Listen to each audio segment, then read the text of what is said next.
दोस्तों बहुत बड़ा अपडेट देना चाहूंगा कि भारत निर्वाचन आयोग द्वारा बिहार में मतदाता सूची विशेष गहन पुनरीक्षण अभियान 2025 जो शुरू किया गया है, इसमें बहुत बड़ी बदलाव कर दी गई है। अगर आपके पास कोई भी डॉक्यूमेंट नहीं है तो भी आप अपना गणना प्रपत्र को भर सकेंगे, ऑनलाइन भर सकेंगे घर बैठे। कैसे भरेंगे सारा कुछ इस वीडियो में बताऊंगा और क्या कुछ बदलाव किया गया है वो भी मैं आपको इस वीडियो में बताऊंगा। ध्यान से आप इस वीडियो को देखिएगा। वैसे पहले आपको बता देना चाहूंगा कि महत्वपूर्ण तारीख यानी गणना प्रपत्र भरने की अवधि 25 जून से शुरू हुई है और 26 जुलाई तक ही भरे जाएंगे। इसके बाद अगर आप भरना चाहते हैं तो भरा जाएगा, नाम दर्ज भी होगा, लेकिन इसके लिए अतिरिक्त फॉर्म यानी कि फॉर्म 6 जो कि घोषणा पत्र है वो भी साथ में भर के आपको देना पड़ेगा। देखिए मतदाता सूची जो प्रारूप है, प्रकाशन है, वो 1 अगस्त 2025 को कर दिया जाएगा और अगर इस पर कोई दावा या आपत्ति आती है तो इसके लिए भी टाइम दिया गया है 1 अगस्त से 1 सितंबर 2025 और अंतिम जो मतदाता सूची का प्रकाशन है वो 30 सितंबर 2025 है। तो अगर इस सूची में आपका नाम रहता है तभी आप वोट देने का अधिकार प्राप्त करते हैं और नहीं तो नहीं कर पाते हैं, क्योंकि भारत में तो यही है कि 18 वर्ष से ऊपर उम्र है या 18 वर्ष हो चुका है और वोटर लिस्ट में अगर आपका नाम है तभी आप वोट दे सकते हैं, नहीं तो नहीं दे सकते हैं। तो अंतिम जो सूची यानी मतदाता सूची वोटर लिस्ट जारी किया जाएगा 30 सितंबर 2025 को, तो इसमें अगर आपका नाम है तभी आप वोट दे सकेंगे और तभी आपको वोट देने का अधिकार रहेगा। और बहुत बड़ा अपडेट ये किया गया है कि पहले आपको ये 11 प्रकार के डॉक्यूमेंट में से कोई एक डॉक्यूमेंट अपलोड करना होता था। तो इसको लेकर इलेक्शन कमीशन ऑफ इंडिया का खूब आलोचना हुआ कि जिन लोगों के पास जिनका जन्म 1987 से पहले हुआ है या इससे पहले हुआ है उनके पास अगर 11 डॉक्यूमेंट में से कोई भी एक डॉक्यूमेंट नहीं है तो वो क्या करेंगे। या फिर आपका अगर जन्म 2004 या 2004 से पहले हुआ है और आपके पास तो यहां पर 11 में से कोई एक डॉक्यूमेंट है, लेकिन वहां पर माता पिता का भी यहां पर डॉक्यूमेंट मांगा जाता है और उनके पास उनके माता पिता का इसमें से कोई भी एक डॉक्यूमेंट नहीं है, तो क्या वो प्रपत्र नहीं भर पाएंगे? और यदि वो नहीं भर पाएंगे तो क्या वोटर लिस्ट से नाम हटा दिया जाएगा? ऐसा बहुत सारा आलोचना हुआ। इसके बाद बहुत बड़ा बदलाव इलेक्शन कमीशन ऑफ इंडिया की तरफ से किया गया कि इन 11 डॉक्यूमेंट में से कोई भी डॉक्यूमेंट अगर आपके पास नहीं है तो भी आप प्रपत्र फॉर्म भर सकते हैं, लेकिन उसके साथ कुछ ना कुछ तो अपलोड करना पड़ेगा। और वो क्या कुछ अपलोड करना है वो मैं आपको इस वीडियो में बताऊंगा। ध्यान से आप इस वीडियो को देखिएगा कि किस तरह से आप इस फॉर्म को भरेंगे अगर इन 11 डॉक्यूमेंट में से कोई भी एक डॉक्यूमेंट आपके पास नहीं है। तो देखिए कोई भी डॉक्यूमेंट आप अपलोड करेंगे ना तो स्व अभिप्रमाणित डॉक्यूमेंट अपलोड करिएगा, यानी सेल्फ अटेस्टेड लिखकर नीचे में सिग्नेचर या जो अंगूठा लगाती है वो लगा दीजिएगा, यानी कि स्व अभिप्रमाणित डॉक्यूमेंट ही आपको अपलोड करना है। प्रिंट आउट निकालिए या फोटोकॉपी आपके पास है तो नीचे सेल्फ अटेस्टेड या स्व अभिप्रमाणित लिख दीजिए। फिर सिग्नेचर करते हैं तो नीचे में सिग्नेचर कर दीजिए या अंगूठा लगाते हैं तो अंगूठा लगा दीजिए, जो कि बाएं हैंड का अंगूठा आप वहां पर निशान दे सकती हैं। तो चलिए देखते हैं कि किस तरह से आप इस फॉर्म को ऑनलाइन भर पाएंगे। देखिए voters.eci.gov.in इसका पोर्टल है, यहां पर आएंगे और फॉर्म वाला में सबसे ऊपर देखेंगे तो 2003 के वोटर लिस्ट आपको यहां पर मिलेगा। अगर आपका नाम 2003 के वोटर लिस्ट में है तब आप उसमें से कोई एक डॉक्यूमेंट नहीं भी देंगे ना तो भी आपका काम चल जाएगा और उसकी जगह पर आपको क्या देना है वो बताऊंगा। तो आप पहले देख लीजिए कि 2003 के मतदाता सूची में आपका नाम है या फिर नहीं है। जैसे यहां पर 2003 के अनुसार आपको जिला चुन लेना है, उसके बाद विधानसभा चुन लेना है 2003 के अनुसार। तो मैं कोई भी यहां पर सिलेक्ट करता हूं आपको दिखाने के लिए, जो आपका अपना होगा वो आप सिलेक्ट करिएगा। भाग संख्या एवं नाम आपको चुनना है, जहां पर आप वोट गिराते होंगे देते होंगे वो आप सिलेक्ट करेंगे और फिर देखे पर क्लिक करें तो ये पूरा की पूरा लिस्ट आ जाएगा जो 2003 के अनुसार है। तो ये बहुत काम की चीज है, वो कैसे काम करेगा आगे देखिएगा। तो चलिए देखते हैं कि किस तरह से ऑनलाइन फॉर्म को फिलअप करना है, गणना प्रपत्र को फिलअप करना है। तो यहां पर सेकंड ऑप्शन है फॉर्म ऑनलाइन वाला, इस पर आप क्लिक करेंगे। अब voters.eci.gov.in पर अगर कभी भी अकाउंट बनाए हैं तो आप यहां पर लॉगिन करेंगे, नहीं बनाए हैं तो आप साइन अप पर क्लिक करेंगे और यहां पर आप मोबाइल नंबर दर्ज करेंगे, ईमेल दर्ज करेंगे जो कि ऑप्शनल में है, कैप्चा फिलअप करेंगे, फिर कंटिन्यू करेंगे। इसके बाद फर्स्ट नेम, लास्ट नेम और एक पासवर्ड आप अपने मन से सिलेक्ट करेंगे और फिर रिक्वेस्ट ओटीपी ऑप्शन पर क्लिक करेंगे। एक ओटीपी आपके मोबाइल नंबर पर भेजा जाता है, ओटीपी दर्ज करके वेरीफाई पर क्लिक करेंगे। इसके बाद आपका रजिस्ट्रेशन सक्सेसफुल हो जाएगा। लॉगिन ऑप्शन पर आप क्लिक करेंगे और यहां पर मोबाइल नंबर एंटर करेंगे जिससे आप अकाउंट बनाते हैं, फिर कैप्चा दर्ज करेंगे और रिक्वेस्ट ओटीपी पर क्लिक करेंगे। आपके मोबाइल नंबर पर एक ओटीपी जाएगा, आप यहां पर ओटीपी को फिलअप करेंगे। उसके बाद वेरीफाई एंड लॉगिन पर क्लिक करेंगे, आपका अकाउंट लॉगिन हो जाएगा। अब यहां पर ईपी के नंबर दर्ज करेंगे। देखिए एक बार अकाउंट बना लेते हैं तो आप अपने परिवार का भी यहां पर फॉर्म भर सकते हैं या अपना भी भर सकते हैं गणना प्रपत्र, तो यहां पर किसी का भी आप भर सकते हैं। तो वोटर आईडी नंबर जो आपका एपी के नंबर है वो दर्ज करके यहां पर सर्च कर लीजिए, जिसका आप फॉर्म भरना चाहते हैं उसका दर्ज करके सर्च कर लीजिए। अब यहां पर प्री फिल्ड इन्फॉर्मेशन आएगा जिसमें जो वोटर है उसका नाम आएगा, एपी नंबर आएगा, सीरियल नंबर आएगा, ठीक है, ये पूरा की पूरा डिटेल आ जाएगा स्टेट सहित। अब आपको डिटेल कैसे भरना है तो यहां पर सबसे पहले आप मोबाइल नंबर दर्ज करेंगे। ये कोई जरूरी नहीं है कि वोटर आईडी में या वोटर कार्ड के साथ जो मोबाइल नंबर लिंक है वही आप दर्ज करिए, आप दूसरा नंबर भी दर्ज कर सकते हैं। जैसे यहां पर मैं मोबाइल नंबर दर्ज करता हूं और उसके बाद सेंड ओटीपी ऑप्शन पर आप क्लिक कर देंगे। अब यहां पर बोल रहा है कि ये जो मोबाइल नंबर है वो आपके वोटर आईडी के साथ लिंक नहीं है, ये वाला मोबाइल नंबर आपके वोटर आईडी के साथ लिंक है और आपने कोई और डाला है, ठीक है। अगर लिंक करना चाहते हैं यही वाला तो फॉर्म 8 भरिए, तो लिंक नहीं करना चाहते हैं तो भाई विदाउट लिंकिंग पर क्लिक कर सकते हैं। इसके बाद एक ओटीपी आएगा, ओटीपी डालकर आप वेरीफाई ओटीपी पर क्लिक करेंगे। यहां पर मोबाइल नंबर वेरीफाई हो चुका। अब सबसे पहले आपको अपना डिटेल्स एंटर करना है। डिटेल्स में आपको सबसे पहले अपना फोटो अपलोड करना है, यानी जिनका ईपिक नंबर आप डाले हो उनका एक पासपोर्ट साइज फोटो अपलोड करना है। बैकग्राउंड व्हाइट ही रहे तो बढ़िया रहेगा, ठीक है, जो कि जेपीईजी जेपीजी और पीएनजी फॉर्मेट में आप अपलोड कर सकते हैं मैक्सिमम 2 MB का। तो फोटो अपलोड करने के लिए चूज फाइल पर क्लिक करेंगे, यहां से फोटो को सिलेक्ट कर लेंगे और ओपन पर क्लिक करेंगे। आपके मोबाइल फोन में भी होगा तो आप यहां पर अपलोड कर पाएंगे काफी आसानी से। तो ये बगल में आप देखेंगे ये फोटो अपलोड हो जाएगा। इसके बाद डेट ऑफ बर्थ चुनना है, जो जन्म तिथि है वो यहां से सिलेक्ट कर लेना है कैलेंडर वाले ऑप्शन पर क्लिक करके। आधार नंबर जो कि मांगा तो जाता है लेकिन ऑप्शनल में है, आप देना चाहते हैं दीजिए, नहीं तो कोई दिक्कत नहीं है। जो भी ऑप्शनल में है ना, ये आपके मन के ऊपर है कि ऑप्शनल वाला आप देना चाहते हैं तो दीजिए और नहीं तो छोड़ सकती हैं। उसके बाद लीगल गार्जियन नेम या फादर्स नेम, अपने पिताजी का नाम दर्ज करेंगे या उनके जगह पर कोई लीगल गार्जियन नेम है वो भी आप दर्ज कर सकती हैं। तो पिताजी का नाम ही दर्ज कर दीजिए और पिताजी का अगर इपिक नंबर है, वोटर आईडी नंबर है अगर अवेलेबल है तो आप यहां पर दर्ज करेंगे, नहीं तो इसे छोड़ सकती हैं। माताजी का नाम मदर्स नेम में दर्ज करेंगे और उनका भी इपिक नंबर अगर है तो आप यहां पर देंगे, नहीं तो छोड़ सकती हैं। अगर आपका शादी हो चुका है तो पति या पत्नी होगा तो यहां पर आप अपना स्पाउस नेम दर्ज करेंगे, अगर देना चाहते हैं तो दीजिए, नहीं तो इसे भी छोड़ सकती हैं। स्पाउस का इपिक नंबर भी अगर उपलब्ध है तो दीजिए, नहीं तो छोड़ सकती हैं। इसके बाद प्लेस यानी कि जो जगह है जहां से आप सबमिट कर रहे हैं उन जगह का नाम दर्ज करना चाहती हैं तो दीजिए, नहीं तो छोड़ सकती हैं। जैसे अपने गांव का नाम या शहर का नाम आप देना चाहती हैं तो दीजिए, नहीं तो छोड़ सकती हैं। उसके बाद सिग्नेचर अपलोड करना है। सिग्नेचर में चूज फाइल पर क्लिक करेंगे और यहां आपका जो सिग्नेचर रहेगा उसे आप यहां पर अपलोड कर देंगे। सिग्नेचर में बताया गया है कि देखिए आपका जो सिग्नेचर है वो 50 KB से लेकर 200 KB के बीच का होना चाहिए और पीएनजी और जेपीजी या जेपीईजी फॉर्मेट में होना चाहिए। अब एक व्हाइट शीट पेपर आप लेंगे और ब्लैक या ब्लू पेन लेंगे, ठीक है, उस पर सिग्नेचर कर देंगे। उसके बाद मोबाइल फोन से स्कैन करके यहां पर अपलोड कर देंगे। जो लोग सिग्नेचर नहीं करती हैं, जैसे होंगे दादाजी या दादी या माता या पिता, पुराने लोग होंगे या फिर जो नहीं पढ़े लिखे होंगे, नहीं जानते होंगे सिग्नेचर करना, उनके लिए क्या, अब जो लोग सिग्नेचर नहीं कर पाते हैं ना, उनका अंगूठा का निशान यहां पर अपलोड करना है। व्हाइट पेपर पर लेफ्ट हैंड का अंगूठा का निशान वहां पर लगवाएंगे, उसे घेर कर उनका नाम लिख देंगे, फिर उसे स्कैन करके यहां पर अपलोड कर देंगे। यदि स्कैन करती हैं और उसका केबी बढ़ जाता है, जैसे 200 KB से ऊपर चला जाता है, तो इसको आप कम कर सकती हैं। कम कैसे करेंगे, तो देखिए जो फोटो क्लिक किए हैं या स्कैन किए हैं वो अपने मोबाइल फोन या लैपटॉप में रखिए। उसके बाद आप गूगल सर्च करिए फोटो केबी साइज रिड्यूसर। यहां पर काफी सारा पोर्टल आपको मिल जाएगा, इसमें से कोई भी एक पोर्टल को ओपन करिए, फिर यहां पर उस इमेज को अपलोड करिए जिसका केबी आपको कम करना है या बढ़ाना है। उसके बाद कितना केबी में आप चाहते हैं यहां पर दर्ज करिए और रिड्यूस साइज पर क्लिक कर दीजिए। अब आप देखेंगे तो फोटो का यहां पर साइज कम हो चुका है, जो कि 98 KB हो चुका है। अब इसे आप डाउनलोड कर लीजिए। डाउनलोड हो चुका, डाउनलोड होने के बाद यहां पर आप अपलोड कर दीजिए और अपलोड होने के बाद यहां पर आप देख भी सकते हैं। फिर यहां पर नेक्स्ट ऑप्शन पर क्लिक करिए। जब आप नेक्स्ट ऑप्शन पर क्लिक करते हैं तो आपको डिक्लेरेशन में लेकर आता है। डिक्लेरेशन में ये कहा गया है कि देखो आपका उम्र 18 वर्ष या इससे अधिक है, ठीक है, और आप जो है भारत के निवासी है, इस तरह से यहां पर आपको डिक्लेयर करना है। अब नीचे में आपको डॉक्यूमेंट यहां पर अपलोड करना है, लेकिन आपको डॉक्यूमेंट अपलोड करने से पहले ये देखना होगा कि आप इसमें से कौन से लिस्ट में है। जैसे अगर आपका 2003 के अनुसार से यानी 2003 के वोटर लिस्ट में नाम है तो यहां पर आप सबसे ऊपर वाला पर सिलेक्ट करेंगे और यहां पर आपका जो पुराना असेंबली है वो आप यहां पर सिलेक्ट कर लेंगे। जैसे ये है तो ये सिलेक्ट कर लेंगे। उसके बाद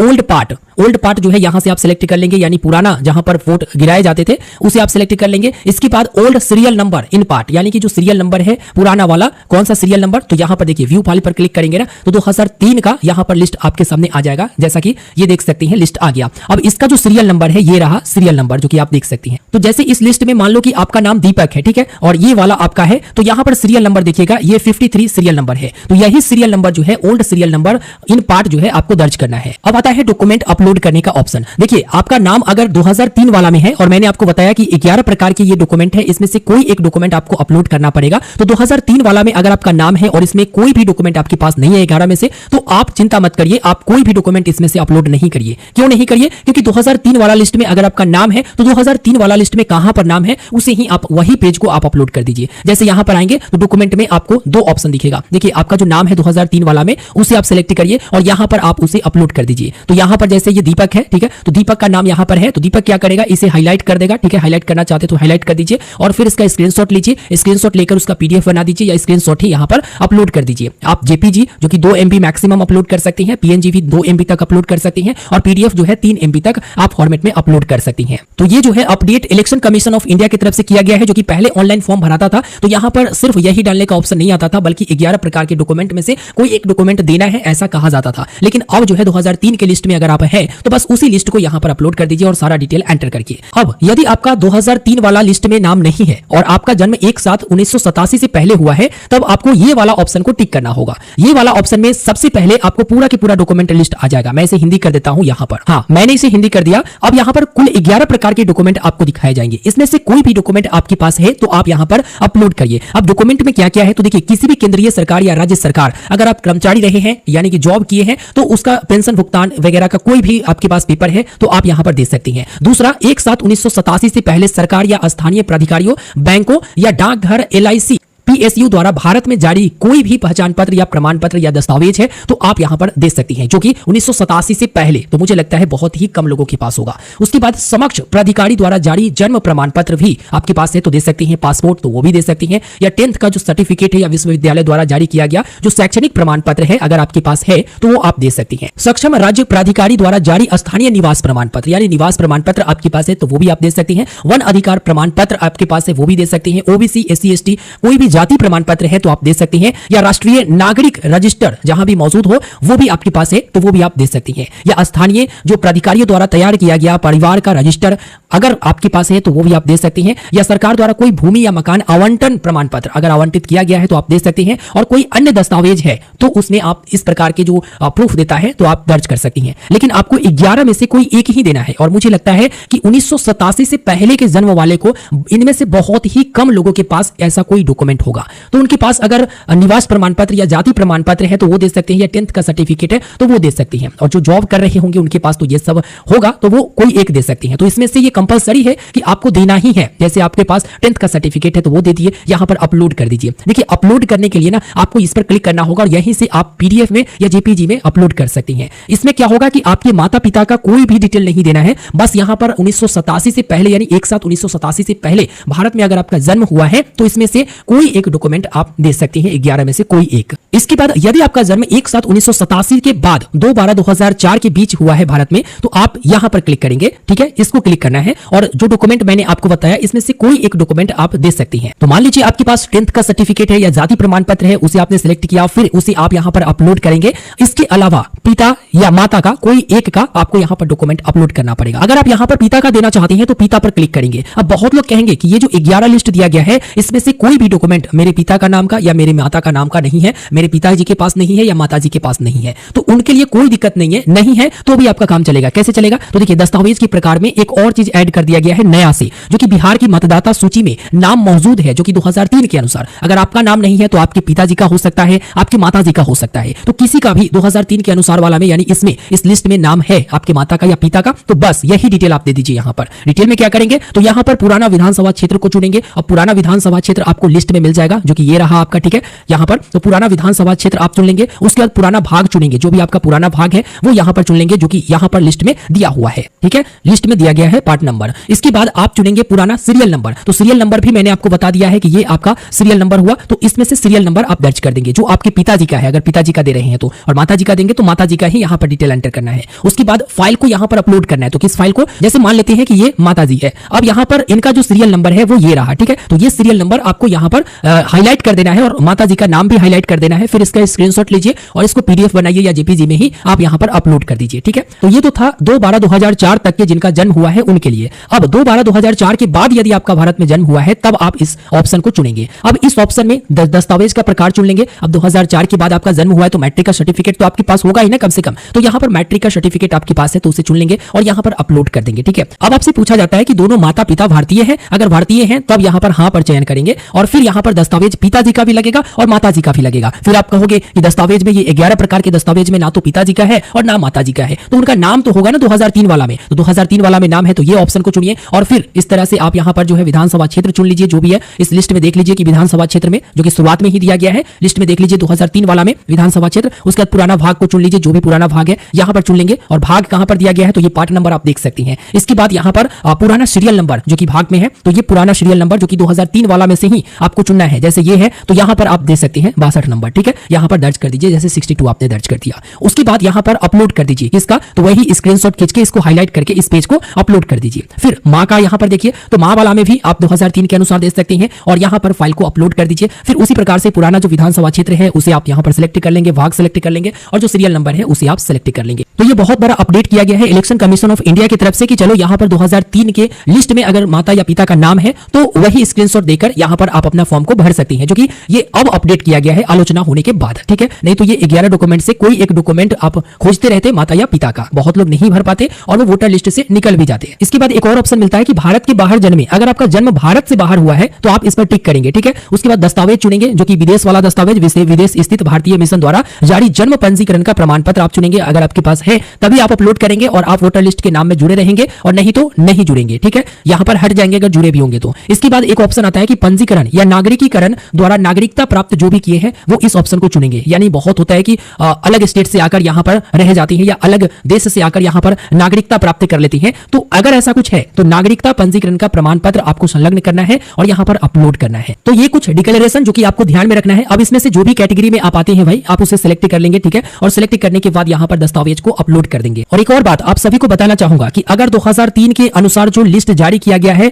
और इसी जगह पर आप हैं, यानी सब कुछ सेम ही है, कुछ नहीं बदला है, तब ये लिस्ट आप अपलोड कर पाएंगे। तो यहाँ पर सारा डिटेल एंटर करके आप यहाँ पर डिक्लेरेशन को टिक करेंगे, ठीक है, और उसके बाद पूर्व दर्शन पर क्लिक करेंगे। पूर्व दर्शन में क्या होगा कि यहाँ पर आपका पूरा के पूरा डिटेल दिखाएगा कि आपने क्या फिलअप किया है, क्या सिलेक्ट किया है, क्या अपलोड किया है, सब कुछ आपको यहाँ पर दिखाएगा। सिग्नेचर वगैरह सब यहाँ पर आपको दिखाएगा, ठीक है, कौन से डेट को आप यहाँ पर सब कुछ डाल रहे हैं वो दिखाएगा। अब यहाँ पर आप देख लीजिए सब कुछ सही है, तो जमा करना पर आपको क्लिक करना होगा और फाइनल आपका सबमिट हो जाएगा। तो जब आप फाइनल सबमिट करते हैं तो आपके मोबाइल नंबर पर मैसेज भी आ जाता है कि आपने अपना फॉर्म को फिलअप कर दिया है। अब यहाँ पर स्थिति देखने के लिए ना आप यहाँ पर फिर से गणना फॉर्म ऑनलाइन पर क्लिक करेंगे, अपना ईपिक नंबर दर्ज करेंगे, फिर आप अपना यहाँ पर खोजे ऑप्शन पर क्लिक कर देंगे। आपका प्री फिल्ड जो जानकारी है यानी पहले से भरा हुआ जानकारी है वो आपको यहाँ पर मिल जाएगा। मिलने के बाद एक ओटीपी आप भेज देंगे, ओटीपी यहाँ पर सत्यापन कर लेंगे, ठीक है, और ओटीपी वेरीफाई होने के बाद देखेंगे यहाँ पर लिखा जाता है कि आप गणना फॉर्म पहले ही भर चुके हैं, ऑलरेडी आपने भर दिया है। अगर आप देखना चाहते हैं उसका डिटेल तो यहाँ पर आप देख सकते हैं कि क्या क्या आपने एंटर किया है, ठीक है, और फॉर्म संपादित करें यानी एडिट करना चाहते हैं तो यहां पर क्लिक कर लेंगे। मैं इसे इंग्लिश में ट्रांसलेट कर दिया तो आप देखेंगे एडिट फॉर्म का ऑप्शन आता है। तो जो लोग पहले भरे होंगे और 2003 वाला लिस्ट उनको नहीं मिला होगा वो फिर से फॉर्म को एडिट कर लेंगे, जो कि फॉर्म एडिट करके और यहां पर फिर से डिटेल एंटर करके फिर से सबमिट कर देंगे, कोई दिक्कत नहीं है। तो इस तरह से अगर आप बिहार के मतदाता है तो आपको विशेष गहन पुनर्परीक्षण अभियान के तहत